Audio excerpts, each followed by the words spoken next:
Magandang araw mga pasyente. Kamusta na kayo? Nagaganap na ngayon ang 2024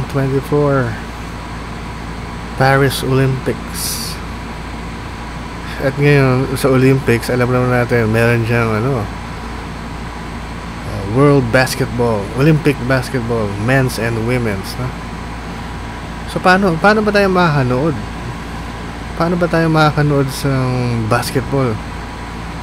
Anong app ba ang pupuntahan natin, no? Kasi kung papansinin nyo, sa One Sports, sa Signal, sa Sky Cable, wala naman, no? Sa YouTube, wala namang live telecast nun. Wala naman live telecast ng Olympic basketball, no? So paano tayo makakanood, no? Meron sa Facebook minsan may mga tao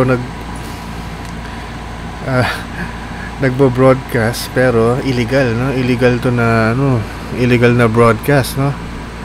So ang nangyayari pag ganito, binaban ni Facebook.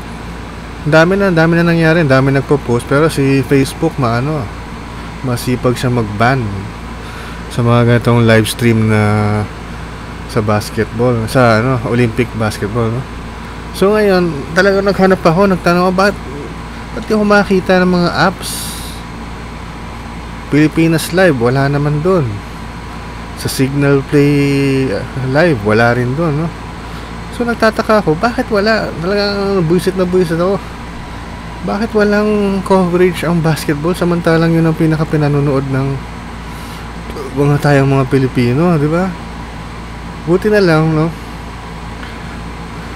May nakita ko sa Facebook, tapos pinunta ko yung Smart na Facebook page, tapos out of curiosity, no, nag-register ako. Tapos dun sa Smart na yon,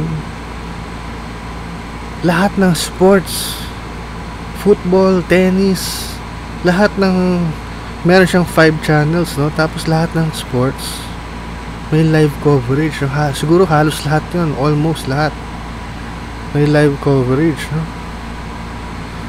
So napakadali lang, no? Pwede pala tayo manood ng libre. Ng Olympics, no? Kasi nung alam niyo, yung sa Tokyo, yung Olympics doon, walang coverage. Kung gusto nating manood, kailangan may signal tayo, tapos magbabayad tayo ng pay-per-view, signal cable. Pero sa internet walang app. Ang meron nila yung Smart, ang ginawa ng Smart, kailangan mo yung subscriber ng Smart. Tapos doon nila, yung data nila, yun ang gagamitin mo para makanood ka. Kaya ang problema, hindi ata naging successful to, no? Kaya mukhang pumalpak. Kaya ngayon, nakakatawa, no, ginawa nilang libre. So paano tayo makakanood, no? Ngayon 10:30 na ngayon, mamaya may laban ng Team USA sa Serbia, no? Jokic versus LeBron James, no? So ganito lang gagawin niyo, no? So pupuntahan niyo tong site na to. Ayan, no, nasa taas, gigaplay.smart-home. gigaplay.smart-home, no? Nakita niyo ito. Ayan, no? gigaplay.smart-home, no? Ngayon sa mga cellphone, kung meron kayong iPhone or naka-Android kayo, hanapin niyo lang sa App Store or sa Play Store itong Smart Livestream app. So search nyo Smart Livestream app. Ngayon dito mo tayo sa personal computer, no?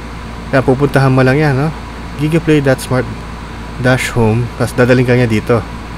Ang hihingin lang sa'yo yung cellphone number mo. So ilalagay mo yung cellphone number mo. Paglagay mo ng cellphone number mo, magbibigay sila ng one-time password o OTP. Tapos itatype mo lang dito yung one-time password, nandito ka na. So sa app malamang ganun din ang mangyayari, ano? Tingnan nyo to, 1, 2, 3, 4 5 channels, no? Tapos 2 premium channel, no? So yung premium, ayan, kita mo, oh. Makita mo yung mga schedule nila, ayan. Tapos tingnan mo to, channel 1, no? Kompleto, as in lahat. Anda, ayan, artistic gymnastics, fencing. Kompleto to. At tingnan natin yung mga ibang channel, no?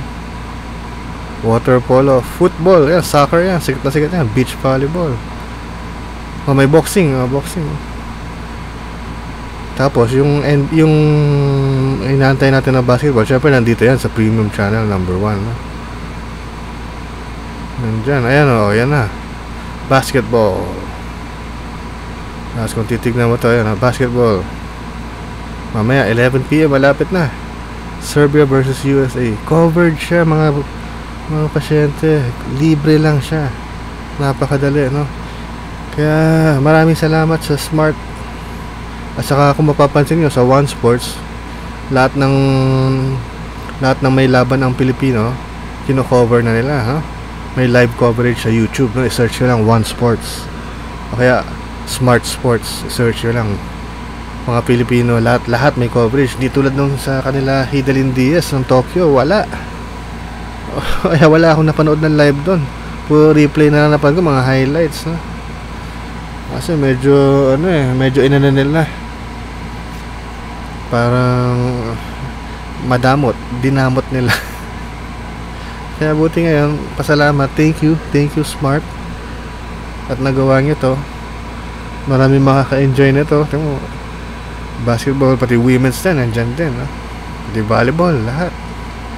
So ganun lang kadali. So nood na tayo. Kanina kayo, USA o Serbia? Please like and subscribe.